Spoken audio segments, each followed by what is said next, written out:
ইমাম সাহেব যদি রুকুতে থাকে তাহলে আমরা নামাজে অংশগ্রহণ করব কিভাবে, আমরা নামাজ শুরু করব কিভাবে, সেই পদ্ধতিটা আজকে আমরা ইনশাআল্লাহ ছাত্রীদের প্রশিক্ষণের মাধ্যমে প্র্যাকটিক্যালভাবে আমরা সেই মাসালাটা জানব। ঠিক আছে ইনশাআল্লাহ, আপনারা রুকুতে যান, রুকুতে যান। হ্যাঁ, একজন আসেন, দেখান দেখি রুকুতে অংশগ্রহণ করব কিভাবে।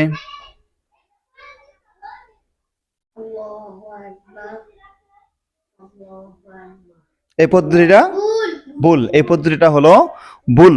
আরেকজন আসেন, আরেকজন দেখান।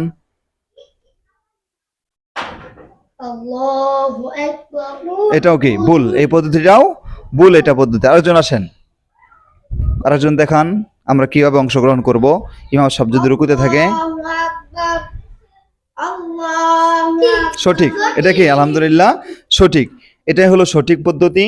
যদি ইমাম সাহেব রুকুতে থাকে তাহলে আমরা সর্বপ্রথম গিয়ে আল্লাহু আকবার, যেটা তাকবীরে তাহরিমা, আল্লাহু আকবার বলবো কিন্তু হাত বাঁধবো না, আল্লাহু আকবার তাকবীরে তাহরিমা। এরপর দ্বিতীয় তাকবীর বলে রুকুতে যাব, রুকুর তাকবীর বলে রুকুতে যাব। আল্লাহ তাআলা আমাদেরকে সঠিক মাসালাটা বোঝা এবং আমল করা তৌফিক দান করুন। আমিন।